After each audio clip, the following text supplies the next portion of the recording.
Beberapa tahun terakhir, sering terjadi pemerkosaan dan pembunuhan terhadap gadis-gadis belia. Polisi bernama Samuel terus berupaya menangkap pelaku. Setelah bertahun-tahun mencari, akhirnya Samuel tahu keberadaan pelaku. Pelaku berada di pabrik kosong pinggir hutan. Samuel langsung pergi ke sana. Di tengah perjalanan, mobil Samuel ditabrak pelaku. Pelaku turun dan memukul Samuel hingga pingsan. Pelaku mengangkat tubuh Samuel dan membuangnya ke jurang hingga tewas. Kepolisian menganggap ini adalah kecelakaan karena Samuel terbukti mabuk saat menyetir. David adalah seorang pengusaha sukses di bidang kontraktor bangunan, sedangkan istrinya adalah dokter yang sangat dihormati di rumah sakit. Mereka mempunyai anak gadis bernama Sarah. David dan istrinya sangat menyayangi Sarah. David akan melakukan apapun untuk kebahagiaan Sarah. Mereka bertiga hidup bahagia. Sarah adalah gadis remaja yang tercantik di sekolahnya. Sarah selalu bercerita tentang kehebatan ayahnya kepada teman-temannya. Sarah mengatakan kepada teman-temannya bahwa ayahnya adalah jagoan superhero yang bisa melakukan apapun. Padahal ayahnya hanyalah seorang pengusaha kontraktor bangunan, bukan jagoan superhero seperti yang Sarah bayangkan. Sarah lebih suka jika ayahnya menggunakan jaket kulit agar terlihat seperti jagoan, dan David dengan senang hati memakai jaket kulit itu. Suatu hari, David menjemput Sarah di sekolah menggunakan jaket kulit.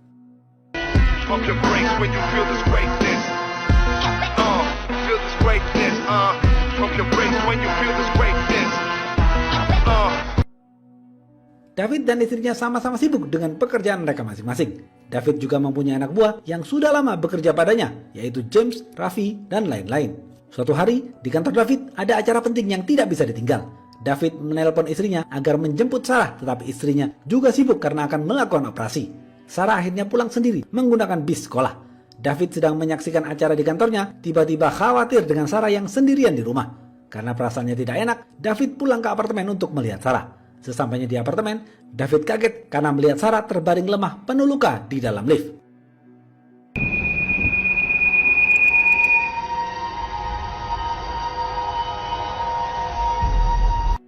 Sarah telah diperkosa, tetapi beruntung Sarah masih hidup. David lalu menggendong Sarah dan membawanya ke kamar tidur. David langsung menelpon control room, tetapi David bingung harus mengatakan apa. Beberapa menit kemudian, istri David datang dan melihat Sarah. Sang ibu kaget dan terus menangis melihat kondisi anaknya yang menyedihkan. Sang ibu ingin membawa Sarah ke rumah sakit karena Sarah telah diperkosa dengan brutal, tetapi David menolak. David menyuruh sang istri yang berprofesi sebagai dokter merawat Sarah di apartemen saja, karena David tidak mau aib ini terbongkar ke publik. David takut akan berpengaruh terhadap mental Sarah. Tetapi akhirnya David menyetujui usulan sang istri. David lalu mencuri video rekaman CCTV pemerkosaan Sarah dan menyembunyikannya. Setelah itu, David dan sang istri bersiap-siap pergi ke rumah sakit. Namun tiba-tiba, polisi dan satpam datang ke apartemen David. Polisi mengatakan bahwa apartemen tetangga David telah dirampok dan video CCTV telah hilang. David diam saja. Karena tidak menemukan apa-apa, polisi dan satpam pergi. Polisi curiga karena David terlihat pergi dengan tergesa-gesa. Beberapa hari kemudian, Sarah siuman setelah dioperasi. David mengatakan, "Nak, kau jangan takut. Itu hanya mimpi buruk. Ayah dan ibu akan selalu di sampingmu." Setelah kematian Samuel, polisi bernama Andrew ditugaskan untuk menuntaskan kasus pemerkosaan dan pembunuhan terhadap para gadis belia. Andrew terus mencari pelaku, tetapi belum berhasil. Andrew mendatangi asrama mahasiswa yang diduga ada pelaku di sana, karena beberapa mahasiswa ada yang suka mengoleksi foto gadis-gadis belia. Andrew terlihat baku hantam dengan para mahasiswa. Pagi hari, di sawah ladang ditemukan gadis belia tewas karena telah diperkosa.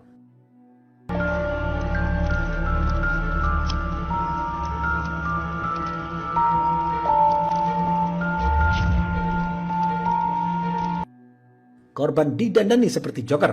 Andrew dan asistennya bernama Mira datang menelusuri TKP. Bukti penting di TKP adalah sarung tangan. Para wartawan juga berada di TKP. Wartawan bernama Satyan bertanya-tanya sambil tersenyum genit kepada Mira. "Bu Mira, kenapa kepolisian belum menemukan pelaku yang sudah memakan banyak korban ini?" Mira hanya terdiam membisu.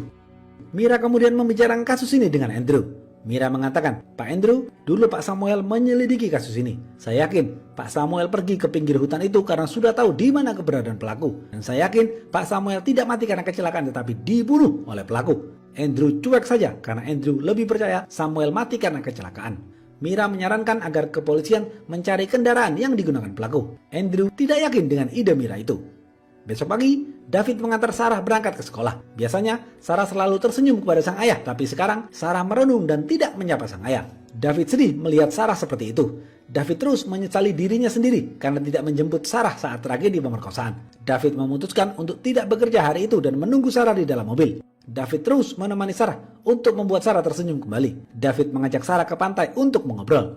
David bertanya, "Sarah, siapa pelakunya, nak?" Sarah masih syok dan teringat kembali tragedi pemerkosaan itu. Sarah tidak bisa menjawab pertanyaan David. Sarah menangis dan berlari. David mengejar Sarah dan memeluknya dengan erat untuk memberikan Sarah ketenangan. Di sekolah, Sarah menyendiri dan terus menangis mengingat tragedi itu. David dan sang istri tidak fokus dalam pekerjaan karena terus memikirkan hal ini. Andrew mendatangi orang tua korban pertama. Orang tua korban pertama mengatakan, "Pak Andrew, anak saya biasanya pulang jam 4 sore, Pak, dijemput bis sekolah. Tetapi anak saya menghilang sebelum naik bis sekolah." Andrew dan Mira terus mencari petunjuk tentang kasus ini. Andrew mendengarkan rekaman percakapan pelaku dengan Samuel. Pelaku mengaku dirinya adalah Joker, tapi Andrew tidak mendapat petunjuk apapun tentang pelaku. David mengantar Sarah bertemu dengan psikiater. Sarah curhat semuanya kepada psikiater, mulai dari ia diperkosa sampai ia berusaha sekuat tenaga menyelamatkan diri. David yang berada di luar ruangan menangis mendengar curhatan sang anak. Setelah curhat dengan psikiater, Sarah sedikit lebih tenang. Sarah mengatakan kepada psikiater tidak akan menangis lagi agar kedua orang tuanya tidak bersedih. David juga berjanji kepada dirinya sendiri akan membunuh pelaku. Besok pagi, David mengantar Sarah ke sekolah. Sarah mulai berbicara dengan sang ayah. Tiba-tiba, Sarah memberi selembar kertas kepada David dan mengatakan, "Ayah, pelakunya adalah Joker."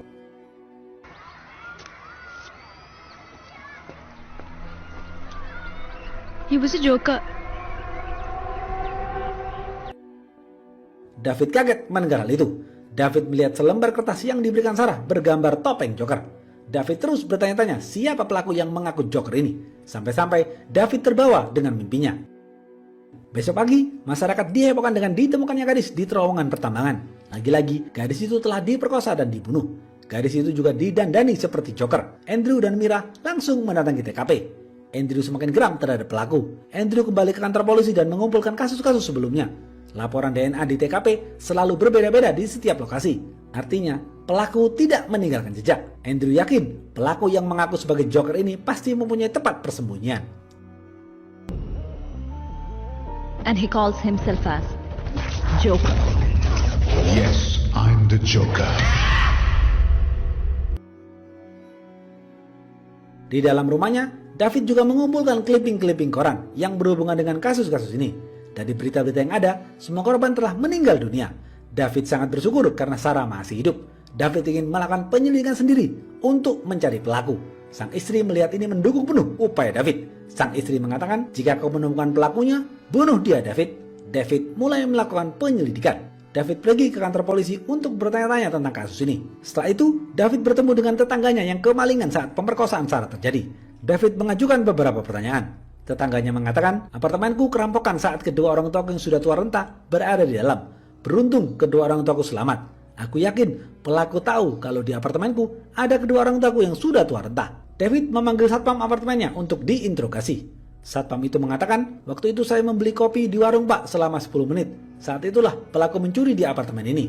David tahu satpam berbohong. David langsung mengajar satpam itu hingga hidungnya berdarah. Akhirnya, satpam itu mengatakan yang sebenarnya sambil menangis. Satpam itu mengatakan, "Maafkan saya, Pak. Yang mencuri itu adalah saudara saya, Pak, dari kampung. Dia mencuri untuk keperluan pernikahan adiknya. Saya berjanji akan mengembalikan uang itu, Pak." Besok pagi, David bertemu dengan pencuri itu. David menghajar pencuri itu hingga hidungnya berdarah. Pencuri itu mengatakan, "Pak, setelah saya mencuri uang dari tetangga Bapak, saya melihat di lift ada pria bertopeng Joker sedang melakukan sesuatu. Dia melihat saya, Pak, lalu saya takut dan kabur melarikan diri. Itu saja, Pak, yang saya tahu." Karena merasa tidak ada gunanya, David menendang pencuri itu keluar dari mobilnya. David juga bertemu dengan orang tua korban pertama, tetapi tidak mendapatkan info apa-apa. Andrew mendapatkan informasi dari anak buahnya, ada beberapa pria yang pernah melakukan pelecehan seksual terhadap gadis belia. Yang pertama adalah Franco. Franco kemudian dipanggil dan diinterogasi oleh Andrew. Franco tidak memberikan informasi apapun. Franco justru mengatakan hal yang tidak sopan mengenai para gadis belia itu. Andrew langsung menendang lontong Franco hingga pingsan. Andrew melanjutkan penyelidikan dengan bertemu dengan pria kedua. Pria itu bernama Anto, yang dikenal sebagai preman paling ditakuti. Tapi saat Andrew dan Mira ke rumah Anto menghilang. Ternyata Andrew terlambat. David sudah menculik Anto dan menghajar Anto beserta beberapa pria lain yang pernah melakukan pelecehan seksual terhadap gadis pria. Tetapi David tidak mendapatkan informasi apapun dari Anto karena Anto juga tidak mengenal pria yang mengaku bernama Joker ini. Andrew melihat para pria yang dihajar oleh David. Mereka semua dirawat di rumah sakit karena lontongnya ditendang oleh David. Andrew tidak suka dengan perilaku sok jagoan David yang mendahului kepolisian. Tetapi Andrew belum mengetahui siapa David dan apa motifnya melakukan ini semua. Seorang polisi bawahan Andrew memberitahu Andrew tentang David. Anak buah Andrew mengatakan David adalah pengusaha kontraktor sedangkan istrinya seorang dokter, Pak. Saat hari perampokan di apartemen itu, rekaman video CCTV hilang. Lalu David dan istrinya pergi dengan terburu-buru. Andrew bertanya kepada bawahannya, bukankah David mempunyai anak gadis yang cantik? Bawahannya Andrew menjawab, iya benar, Pak. Insting Andrew mengatakan pasti Joker juga telah memperkosa anak David. Besok pagi, Andrew langsung pergi ke rumah David untuk menginterogasi Sarah. Kebetulan David sedang tidak di rumah. Andrew nyelonong masuk dan memaksa Sarah untuk menceritakan tragedi pemerkosaan itu. Sarah diam dan hanya bisa menangis karena masih syok dengan kejadian itu. Istri David lalu mengusir Andrew. David yang sedang berada di kantor ditelepon Joker dan Joker terus mengatakan sambil tertawa, "Find me, David, find me." It's me, David. The sweet killer. The Joker. Find me, David. Find me. Malam hari, David mendatangi Andrew di kafe. Andrew mengatakan, siapa dirimu yang bertindak sok pahlawan? Aku akan menangkap pelaku dan Sarah akan memberikan pernyataan di depan media. Aku ingin melihat bagaimana kau melindungi Sarah nanti. David tidak akan membiarkan hal itu terjadi. David tidak akan membiarkan aib Sarah terbongkar dan dipermalukan. David menjawab, aku adalah seorang ayah.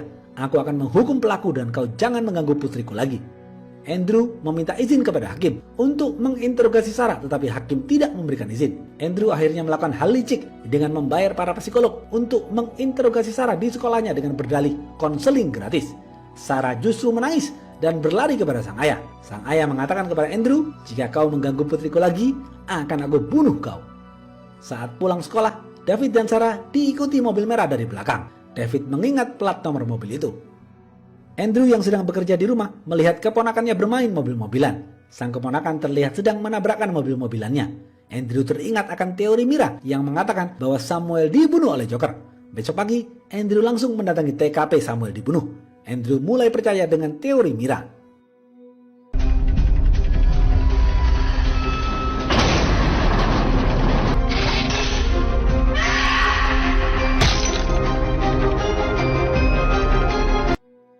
Setelah itu, Andrew kembali ke kantor polisi. Di tengah perjalanan, Andrew melihat CCTV di sebuah toko. Andrew berpikir kalau mobil Joker melewati jalan ini di jam-jam tertentu, artinya mobil Joker pasti terekam CCTV. Andrew bertemu dengan pemilik toko dan melihat rekaman video CCTV. Ternyata benar, ada mobil box Joker yang terekam CCTV. Tetapi gambar itu tidak bisa di-zoom karena rekaman CCTV itu sudah diambil oleh David. David sudah mengetahui truk yang digunakan Joker. Lagi-lagi Andrew terlambat. Keesokan harinya, Satyan sedang membeli sesuatu. Tiba-tiba, Satyan ditelepon oleh seseorang tak dikenal. David berada di dalam mobil saat sedang menunggu Sarah pulang sekolah. Tiba-tiba, ada seseorang yang memfoto Sarah dari dalam mobil. David turun dari mobil dan menodongkan senjata ke arah mobil itu.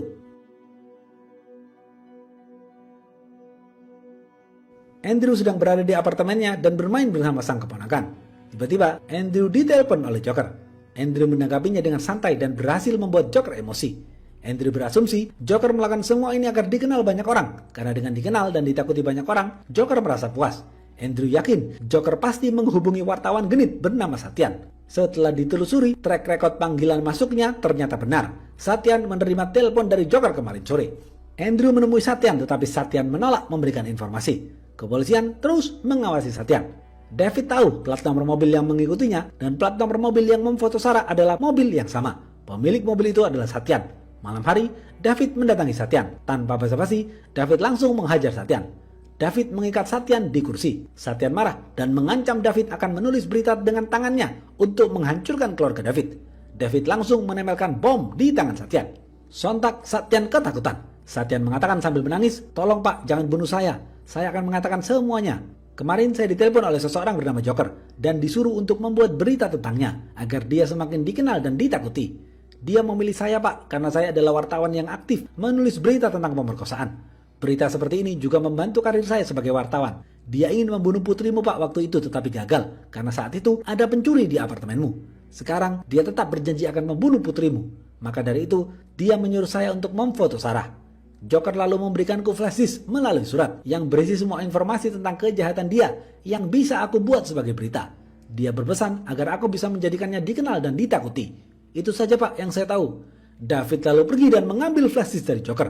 David lalu meledakkan tangan Satyan agar Satyan tidak bisa menulis berita-berita lagi.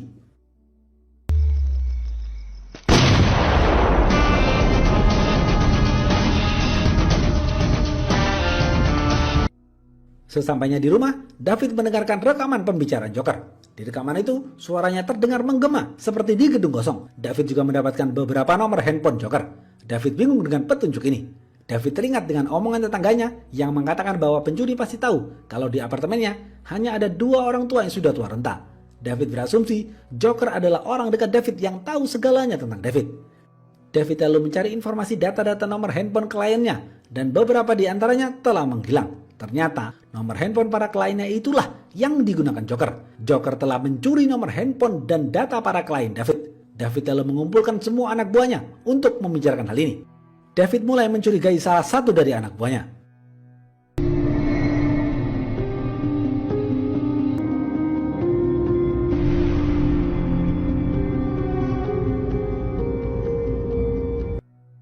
Mira melaporkan hasil penelusuran forensik bahwa sarung tangan yang ditemukan di lokasi korban pertama adalah sarung tangan kuli bangunan karena terdapat semen di dalamnya. Dan truk yang digunakan Joker terdapat logo perusahaan David.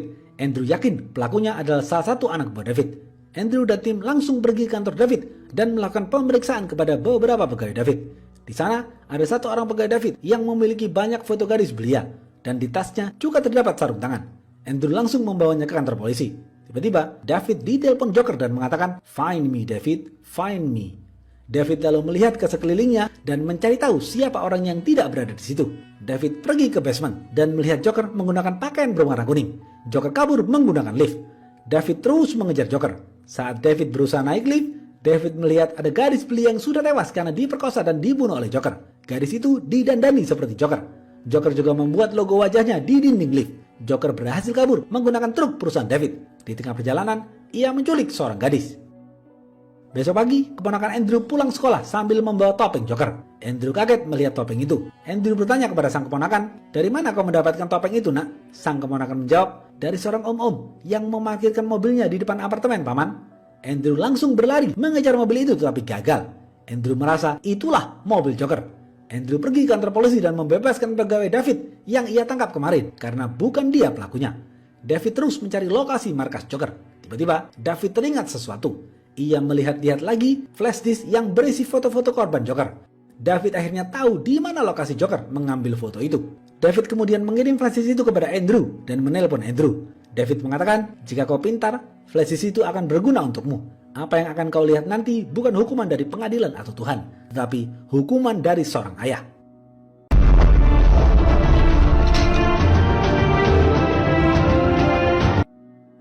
David langsung berangkat ke lokasi markas Joker.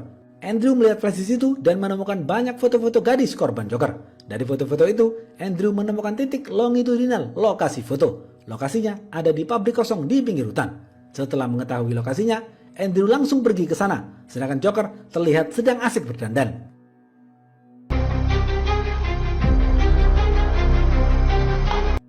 Andrew memerintahkan anak buahnya untuk menghadang David agar tidak bisa ke lokasi. Tetapi karena kelihayan David dalam menyetir mobil, David bisa melewati hadangan mobil kepolisian.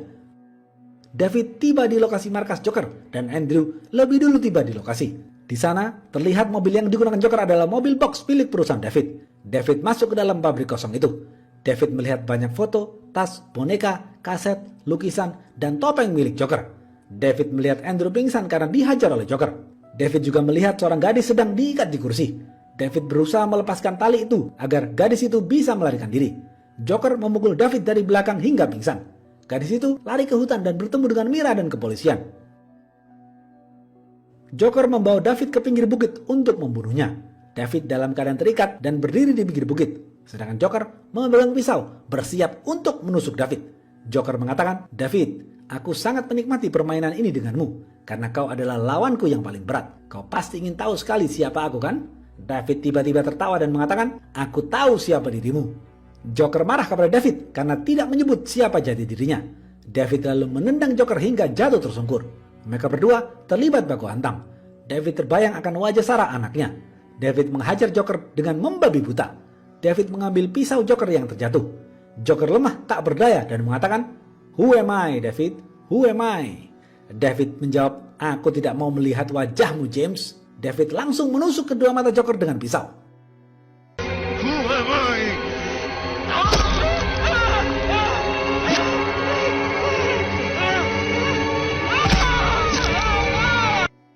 David lalu menendang Joker jatuh ke jurang hingga tewas. Andrew, Mira, dan kepolisian datang ke TKP. David mengatakan, "Andrew, jika kau ingin menang, datanglah ke rumahku membawa borgol." Andrew menjawab, "Tidak David, kaulah yang menang. Tujuanku datang ke sini untuk membunuh Joker, bukan menangkap Joker." Tapi siapa Joker itu, David? Apakah kau tahu siapa dirinya? David menjawab, "Dia adalah James, seorang pegawai yang sudah bekerja lama denganku."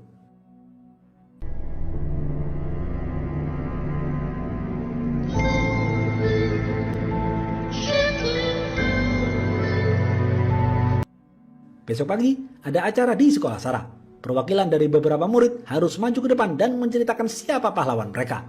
Sarah terpilih maju ke depan dan menceritakan betapa ia sangat mencintai kedua orang tuanya, khususnya sang ayah.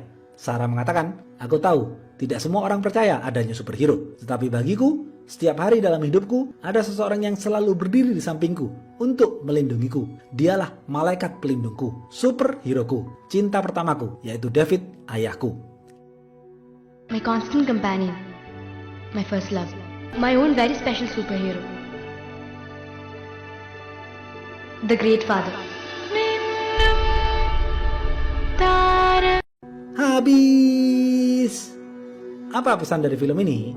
Bagi seorang ayah, anak perempuan adalah bidadari yang harus dilindungi dan berlian yang harus dijaga. Seorang ayah akan melakukan apapun untuk melindungi putrinya. Seorang ayah akan mengambil segala resiko untuk membahagiakan putrinya. Karena di balik anak perempuan yang sukses, pasti ada sosok ayah yang luar biasa. Oke, segitu aja video kali ini. Jangan lupa like, comment, and subscribe ya. Stay watching and see you.